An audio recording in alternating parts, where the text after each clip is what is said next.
Bonjour! Alors aujourd'hui, on va voir dans la vidéo la fonction partie entière. Donc, une fonction partie entière, ça porte aussi parfois un autre nom. On va des fois l'appeler la fonction en escalier. Et ça vient de sa forme. Si on le voit bien dans le dessin qu'on a juste en bas, ben ça peut ressembler à un escalier où est-ce que ça monte comme ça d'une marche à chaque fois. Donc, dans une fonction partie entière, ce qui est important, c'est que toutes les marches vont tout le temps avoir la même largeur. Si tu regardes ici, ça a une largeur de 1, 1, 1. Donc, ça passe de 1 à 2. Là. Donc, toutes les marches ont la même largeur. Et ensuite, toutes les contre-marches. Hein, les contre-marches, c'est plutôt en hauteur ici. Hein, donc, quand on monte d'une marche, autrement dit, eh bien, celles-là vont toutes avoir la même hauteur. Donc, il va y avoir une espèce de régularité, un peu comme une règle, là, où est-ce que tu vas voir que ça tasse de 1, monte de 1, tasse de 1, monte de 1. Ou encore tasse de 2, monte de 3, tasse de 2, monte de 3. Donc, il y a une régularité là-dedans qu'on va pouvoir aller chercher. Donc, c'est bien important, toujours la même largeur et toujours la même hauteur. Maintenant, la fonction, à quoi qu'elle peut ressembler quand on l'écrit sous la forme d'une équation, eh bien, ça ressemble à ça ici. Où est-ce que mes petits crochets ici veulent dire la partie entière? Donc, supposons que j'avais, admettons, un x qui vaut 2,1. Ben, la partie entière de 2,1, ça, c'est pas un point, là, c'est vraiment un chiffre à virgule, là, OK? Donc, 2,1. Et si je veux la partie entière, ben, sa partie entière, ça va être tout simplement 2. OK? Si je recherche plutôt la partie entière de, je sais pas moi, 8,9, ben 8,9, sa partie entière, c'est 8. Donc, c'est quoi l'entier qui va précéder ce nombre-là? Donc, tout ça pour dire que ici, on a une fonction partie entière que j'appelle de base. C'est-à-dire que j'ai pas de paramètres A, B, H, K. On va les voir plus tard, ces paramètres-là, mais tout comme la fonction de deuxième degré, là, notre parabole, on va avoir un paramètre A, mais ici, dans le fond, il est comme égal à 1. Fait qu'on le voit pas, on l'a pas écrit. On a un paramètre B qui est égal à 1. On l'a pas écrit. On a un H et un K qui sont égaux à 0. On les a pas écrits. Ce qui fait que la fonction de base, ben, elle ressemble à ça. Et une fonction de base va toujours être centrée en 0, 0 ici. Donc, je vais avoir un point plein, que je vais appeler, là, à 0, 0. Donc, tout comme une parabole, quand j'ai un H et un K qui sont égales à 0 dans ma parabole, ben, elle est aussi centrée en 0, 0. Donc, tu vas voir qu'au fil de tes années, ben, le secondaire 4, secondaire 5, tu vas avoir d'autres fonctions et que ces fonctions-là vont toujours être définies avec les mêmes paramètres A, B, H, K. Donc, ça va être de plus en plus facile de jongler avec ces paramètres-là. J'ai déjà complété la table des mesures et j'ai déjà rempli des informations dans mon graphique. Donc, tu peux peut-être mettre la vidéo sur pause pour écrire la même chose que moi, puis après ça, ben, la remettre sur play pour pouvoir continuer là, à écouter les explications. Donc, dans le fond, ici, moi, j'ai déjà complété que quand mon y est égal à moins 3, ben, je sais que les x, ils peuvent varier de moins 2 à moins 3. Parce que ça veut dire que tous les nombres qui sont entre moins 3 inclus et moins 2 exclus, donc, autrement dit des nombres à virgule, hein, c'est quoi qui est entre les deux? Ben, j'ai par exemple moins 2,4, moins 2,5, moins 2,6. Eh bien, tous ces nombres-là, moins 2,4, moins 2,5, moins 2,6, si je fais leur valeur absolue, eh bien, leur valeur partie entière, excuse-moi, eh bien, ça va me donner moins 3. Ensuite, tous les x qui sont compris entre moins 2 et moins 1, bien, ça c'est moins 1,1, moins 1,2, moins 1,3, moins 1,45, OK? Bien, ceux-là, quand je les mets en valeur absolue, bien, ils vont me donner moins 2. Donc, ça, comment on dessine ça sur notre graphique? Bien, je m'en viens à mon x ici égale moins 1, 2, 3. Donc, mon y égale moins 3 et mon x égale aussi moins 3. Donc, je vais me faire un point plein pour dire que ce point-là, il est inclus dans la solution parce que c'est ce qu'on voit ici. Ensuite, le moins 2, lui, donc le moins 2, qui est ici, toujours sur la ligne de y égale moins 3, mais lui, il est exclu. Donc, je fais un point vide. Et je relie ça par une ligne pour dire que tous les nombres qui sont entre les deux ben, vont me donner un y égale moins 3. Ensuite, pour tous les x entre moins 2 et moins 1, donc tous les x entre moins 2 inclus jusqu'à moins 1 exclus, vont me donner un y de moins 2, y moins 2. Et on continue comme ça. Donc, tous les x qui me donnent moins 1 jusqu'à 0, donc tous les x qui sont compris entre moins 1 et 0, 0 étant exclu, ils vont me donner un y de moins 1. J'ai effectivement ça ici. Et si on continue encore, ben on voit que le point plein qu'on avait donné ici, effectivement, il fonctionne. Et on va avoir une barre jusqu'à 1. Tu vois là qu'il y a une régularité. Hein? Je me tasse de 1, je monte de 1, je me tasse de 1, je monte de 1, je me tasse de 1, je monte de 1, etc., etc. Donc, je peux continuer tout simplement avec ma régularité pour venir terminer mon graphique. Donc, je le fais vers le haut. Et quand je vais être arrivé complètement, quand je vais être arrivé complètement en haut de mon graphique, je vais aussi aller compléter le bas. Donc ici, hein, je peux rajouter des valeurs. Donc même s'ils ne sont pas dans ma table des valeurs, j'ai compris ma régularité. Donc je vais aller compléter le graphique au complet pour dire que ben, ça continue jusqu'à l'infini, ça continue tout le temps.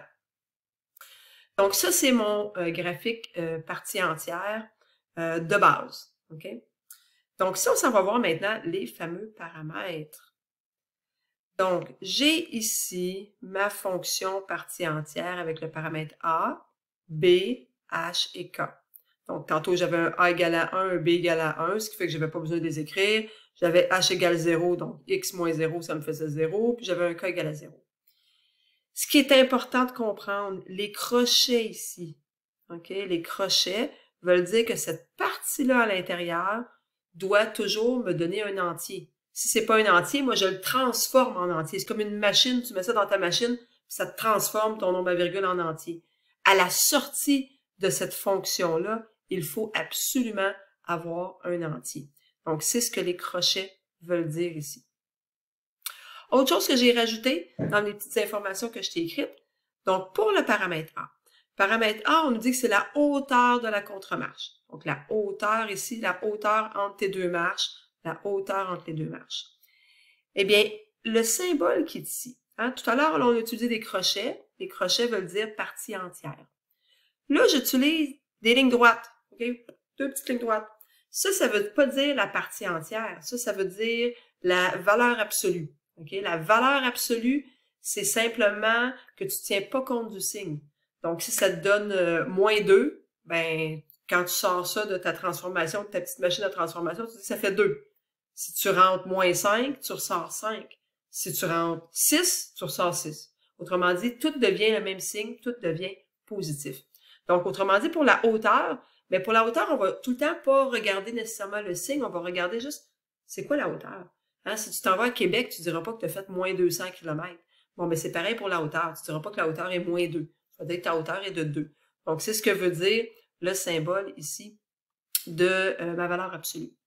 Donc, premièrement, le paramètre A, ici, on nous dit que c'est la hauteur de la contre-marche et, effectivement, on le note avec la valeur absolue. Ce que ça veut dire concrètement. Donc, si je m'en viens voir ici mon premier exemple. Donc, on voit, hein, par rapport à notre forme qu'on avait ici, là, ben, que ce que j'ai en premier, c'est un moins 2. Bien, ça veut dire que mon A vaut moins 2. Donc, ça, c'est la valeur de A. Ensuite, ce qu'il y a à l'intérieur des crochets, si on s'en vient voir, j'ai un X. Donc, il n'y a pas de moins, donc j'ai pas de H, il n'y a pas de K non plus. Bien, pas de H, pas de K, qu'est-ce que ça veut dire donc? Bien, ça veut dire que ma fonction va être centrée en 0, 0. Okay? Donc, je vais avoir un point plein à 0, 0. Mais par contre, le 1x, ben, ça veut dire que mon b est égal à 1. Donc, ça, c'est la valeur de b. Mais là, ce qui m'intéresse, je suis dans l'exemple du paramètre A, fait que ce qui m'intéresse, c'est le A. Donc, je vois que le A, il vaut moins 2. Mais comme j'ai dit, la hauteur, ça m'intéresse pas le signe. Donc, c'est pour ça qu'ici, dans la hauteur, ben, on t'a marqué que ça valait 2 unités. OK? Donc, la hauteur de 2 unités ici, ça veut dire que tes marches vont avoir un espace entre les marches de 2 unités. Si je regarde mon deuxième exemple, j'ai la valeur de A qui est ici, donc A vaut moins 1/2. J'ai le B qu'on a laissé encore à 1. J'ai pas de H, j'ai pas de K. Donc, ça veut dire que ma fonction, elle est centrée en 0, 0 encore une fois. Et là, à ce moment-là, la hauteur entre mes deux marches, ici, mais ma hauteur, elle est de 1/2. Donc, le moins encore là, il n'est pas important. OK? Donc, on va pas aller voir, on va pas dire, ben, ça va descendre d'1/2 ou ça va monter d'1/2. Non, la hauteur entre les marches est simplement de 1/2 tout court. Donc, ça, c'est pour les valeurs de A. On s'en va voir B maintenant. On dit que c'est la longueur d'une marche, mais en fait, c'est pas B qui est la longueur d'une marche. La longueur d'une marche, c'est 1 sur B. Puis ça, c'est une erreur vraiment commune qu'on voit. Les élèves, ils mettent directement B. Donc, il faut que tu prennes la peine de mettre 1 sur B. Et ça, c'est la longueur de ta marche. Donc, dans mon dessin, le 1/2 que j'ai ici, là, ben ça, c'est 1 sur B. OK? Donc, ça veut dire qu'ici, j'ai 1 sur B est égal à 1/2. Donc, mon B, lui, à ce moment-là, mon B, ça veut dire qu'il vaut 2, hein, si je m'en viens inverser. Dans mon deuxième exemple, ici, j'ai une longueur de 2, ce qui veut dire que 1 sur B est égal à 2. Ben moi, si je veux la valeur de B à ce moment-là, ben je m'en viens comme inverser. Donc, ça, c'est comme si c'était sur 1, dans le fond. Donc, ça va devenir 1/2. OK? Donc, tu t'en viens tout le temps inverser. Donc, je suis venu inverser ici le 1 et le 2. Ça me donne 1/2. Et ça me donne la valeur de B. Pourquoi je fais ça? Ben, c'est parce que dans ma règle, moi, ce que je veux, c'est le B. Dans mon dessin, ce que je veux, c'est 1 sur B. Donc, ça va devenir mélangeant au départ, mais il faut vraiment y penser tout le temps, de dire, ben, si dans mon dessin, c'est 1/2, dans ma règle, c'est 2. Si dans mon dessin, c'est 2, dans ma règle, c'est 1/2. Et maintenant, pour le signe, j'ai tout le temps dit, ben là, on n'en parle pas du signe, on met des valeurs absolues, mais là, tu vois bien qu'ici, il y a un moins, puis ici, il y a un moins. Donc, pourquoi il y a un moins si moi, j'ai dit qu'on ne tenait pas compte du signe? Alors, je ne tiens pas compte du signe pour regarder la largeur, OK? Mais je vais tenir compte du signe en fonction de l'organisation du point vide et du point plein. Quand ton B est positif, ça veut dire que tu as un point vide, un point plein, excuse-moi, vers un point vide. Tandis que quand ton B est négatif, ça veut dire que tu as un point vide vers un point plein. Donc, ça va changer l'orientation, si tu veux, de tes points. Moi, je me suis donné un truc. À chacun peut avoir son truc pour la façon de faire ça, mais tu vas peut-être m'entendre dire des fois dans la classe, ça passe du côté obscur au côté clair. Bon, moi, j'étais une fan de Star Wars quand j'étais jeune, et dans Star Wars, il y a le côté obscur de la force. Mais pour moi, le côté obscur, c'est le point plein. Okay? Donc ça, j'appelle ça mon côté obscur. Puis la force, pour moi, ben c'est le côté clair de la force, c'est les gentils. Okay? Fait que les méchants sont dans le côté obscur, puis les gentils sont dans le côté clair. Ce qui veut dire que quand on passe, mettons que tu as un méchant qui devient un gentil. Ça peut arriver ça dans la vie, il y a une transformation. Il était méchant au début de l'histoire, puis à la fin de l'histoire, il est rendu gentil. Ben ça, c'est quelque chose de positif. Positif, signe positif. Tandis que si c'est le contraire, quelqu'un qui était gentil au début de l'histoire, puis il a changé de camp, il est rendu avec le camp des méchants. Donc, quelqu'un qui était gentil au début, puis qui devient méchant, côté obscur, ben à ce moment-là, ça va être quelque chose de négatif dans la vie des gens et de la population. Donc, c'est négatif. Donc, c'est juste un petit truc que j'ai fait pour leur donner. Toi, tu as une feuille aide-mémoire à l'examen. Moi, quand je suis au tableau, j'ai pas de feuille aide-mémoire avec moi pour m'en rappeler. Donc, c'est mon truc. Ça fait que tu vas peut-être m'entendre dire ça dans la classe. Côté clair, côté obscur. Mais dans le langage de tous les jours, on dit plutôt que tu as un rond plein ou un rond vide. Okay? Donc, ça va déterminer ce qui est inclus ou ce qui est exclu, éventuellement. Mais tout ça pour dire que c'est comme ça qu'on détermine la valeur, le signe de mon B. Donc, ici, tu vois, tu as un point vide vers un point plein. Point vide vers point plein, ça veut dire que mon B, il est négatif. Ici aussi, point vide vers point plein. Donc, à ce moment-là, vide vers plein, c'est négatif, j'ai un moins. Mais si on s'en va voir juste en haut, mon B ici était positif, puis on voit là que j'ai un point noir, un point plein, vers un point vide.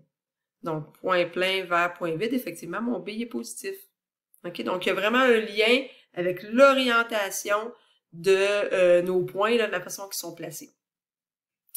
Ensuite, si on continue, on s'en va voir la croissance. Hein? Croissance, décroissance. Parce que tu as vu, mettons, dans notre premier graphique, notre fonction, on va l'appeler, on va dire qu'elle est croissante. Okay? Parce qu'on regarde de façon générale, là, mes marches, ils s'en vont de plus en plus grands. Donc, on va dire que la fonction est croissante.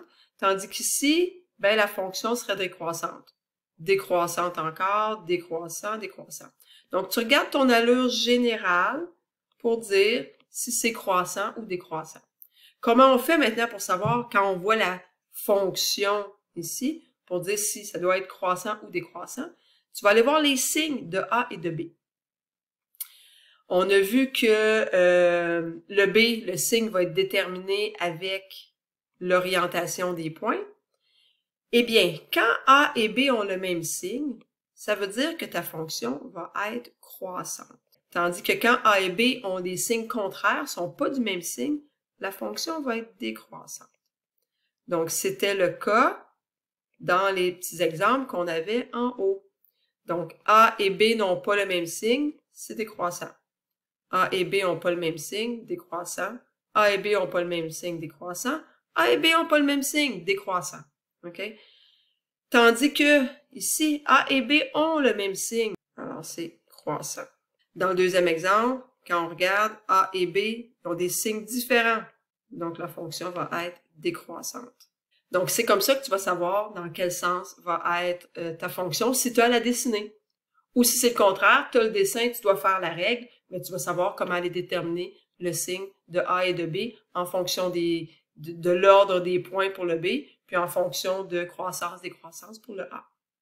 On continue. Donc, on n'a pas parlé encore des paramètres H et K. OK? Donc, eux vont nous donner les coordonnées de un des points pleins. N'importe quel point plein. Ce qui veut dire qu'il pourrait y avoir plusieurs réponses possibles quand on écrit la règle d'une fonction, parce que quelqu'un va choisir ce point-là, puis il va dire que son H et son K est à 2 et 2. Puis quelqu'un va choisir ce point-là, puis il va dire que H et K est à 0, 0. Et là, ça va changer la règle que tu vas me donner. Donc, il va y avoir plusieurs bonnes réponses. Donc, tu peux aller choisir n'importe quel des points pleins, n'importe quel des points noirs qui sont dans ta fonction. Même chose, tu peux aller choisir n'importe quel des points noirs dans ta fonction. Donc, si je regarde par rapport à ce qui était donné ici, hein, dans notre règle, on avait 1 et 1. Pourquoi je dis pas moins 1? Ben, on commence peut-être à être habitué, là. Ici, j'ai moins H. Donc, ça veut dire que mon H, il vaut 1. Donc, dans ma règle, H, il vaut 1, K, il vaut 1. On vous donnait ce point-là. Donc, on vous dit ici que H égale à 1 et K égale à 1 aussi. Ensuite, dans la deuxième règle, donc je suis rendu ici. Là, on nous disait H égale à 3 et K égale à moins 1. Donc, H égale à 3 et K égale à moins 1. C'est le point qui est ici. OK? Donc, il peut y avoir plusieurs réponses possibles. Quelqu'un qui m'aurait écrit à la place ici, qui aurait choisi le point 1, 1, ben, il aurait écrit moins 1 ici et plus 1 ici, et ça aurait été bon aussi. Et là, je t'ai fait un petit résumé à la fin. Donc, un petit résumé où est-ce que je te détermine, ben, qu'est-ce que c'est que A? C'est la hauteur ici. Ensuite, qu'est-ce que c'est la largeur? Ben, la largeur, c'est 1 sur B. Que signifie maintenant mon B positif ou mon B négatif ou mon B positif? Donc, ça dépend de l'orientation, de l'ordre de tes points vides et points pleins. Qu'est-ce que ça veut dire quand A et B ont le même signe versus quand A et B sont des signes contraires? Donc, quand ils ont le même signe, c'est tout le temps croissant. Donc, c'est possible que ça soit croissant, mais que je sois de noir vers blanc, ou c'est possible que ça soit croissant et que je suis de blanc vers noir. Ou encore, des signes contraires, mais ça va être décroissant. Et finalement, on termine avec la signification de H et K. C'est toujours un des points pleins. OK. Donc, je sais que la vidéo commence à être longue, mais je dois absolument aller faire avec toi quelque chose pour que ça devienne un peu plus concret. OK, donc on va aller à la page suivante. OK, donc à la page suivante, ce qu'on veut faire, c'est tracer un graphique à partir d'une règle déjà donnée. Donc, à partir de là, il va falloir que j'aille voir quelle est la valeur de A, quelle est la valeur de B, la valeur de H et la valeur de K. Hein? Et là, je peux tout de suite commencer avec mon H et mon K. Hein? Rappelle-toi, qu'est-ce qu'on a dit que ça voulait dire H et K? Hein? Ça va vouloir dire notre point plein. OK? Mais je vais quand même aller voir là, tout ce qu'on a écrit ici pour faire les choses dans l'ordre. Alors, écrire sous la forme canonique. Donc, on vous dit il faut souvent faire une mise en évidence simple du B. Donc, ce qu'on veut dire par là, c'est quand tu regardes ici, ben ton X puis ton B sont comme ensemble. Tu n'as pas la parenthèse qui est en avant. Donc, si je réécris, là, je réécris notre forme qu'on avait tantôt. Y est égal à A, crochet B, parenthèse X moins H, ferme tout ça, plus K. Donc, ici, c'est que ton B il est en évidence en avant, ce qui n'est pas le cas ici. Donc, il va falloir commencer par aller mettre notre B en évidence. Donc, ça veut dire que ce que je viens de faire, ajouter A, B, H, K, ben j'ai fait ça trop vite. OK? Donc, j'ai fait exprès parce que c'est vraiment quelque chose que vous allez faire. Vous allez regarder, vous allez A, B, H, K, OK, c'est beau, je vais commencer à le dessiner. Ben non, pas tout de suite. Donc, je suis déjà fait ça ici. Alors, ça veut dire que première étape, je vais commencer par aller mettre en évidence, OK? Donc, aller mettre en évidence le 1/2 en avant. Donc, je prends mon 1/2, puis je le mets, je le retire. Donc, ça veut dire qu'il faut aussi que je le retire du 2, là. Hein, tout ça, c'est ensemble. Donc, si je retire 1/2, puis je vais retirer moins 1/2, tant qu'à être, ça va enlever le moins. Donc, je retire moins 1/2, bien, il faut aussi que je retire moins 1/2. Donc, ça veut dire que mon X va être rendu tout seul. Et si je fais 2 divisé par moins 1/2, parce que c'est ça que je fais dans le fond, là, en mettant quelque chose en évidence, c'est comme si je retirais quelque chose. Donc, je viens faire 2 divisé par moins 1/2, bien, ça va me donner moins 4. Donc, ma fonction que je vais vouloir aller travailler, bien, le A va être moins 3. Ça ne change pas avec ce qu'on avait au départ. Mais le B, on avait dit 1/2 tantôt, on est correct avec ça. C'est vraiment le H. Le H, tantôt, on pensait que c'était plus 2, mais non, le H est moins 4. Donc, si on avait fait cette erreur-là, c'est, on serait venu, dans le fond, justement, rentrer des faussetés dans notre équation. Effectivement, c'est bien mon A, c'est bien mon B, mon H va être égal à 4 et mon K va être égal à 1. Donc, c'est ce que je suis venu écrire ici. Mon H est égal à 4, mon K est égal à 1. Donc, ces deux-là vont me permettre ensuite d'aller tracer un point rond à HK. 4 et 1. 1, 2, 3, 4 et 1. Donc, je m'en viens faire un rond plein ici. Donc, on a fait l'étape 1, on a fait l'étape 2, je suis rendu à l'étape 3. À partir du rond plein, tracez la longueur de la marche 1 sur B, selon le signe du B et la déterminer. Et la déterminer par un rond vide. OK. Donc, je veux aller voir de quelle longueur va être ma marche. OK? Et je dois voir aussi le point vide. Est-ce qu'il est avant ou il est après? Bon, ben, on se rappelle pour ça, il faut que j'aille voir le signe de B. OK? Donc, quand je regarde le signe de B ici, mon B, il est négatif. Alors, mon B qui est négatif va faire en sorte que je vais aller d'un rond vide vers un rond plein. Hein, c'est mon gentil là, qui, durant mon histoire, devient un méchant. C'est quelque chose de négatif. Mon B est négatif. Donc, mon rond vide va être à quelque part par ici.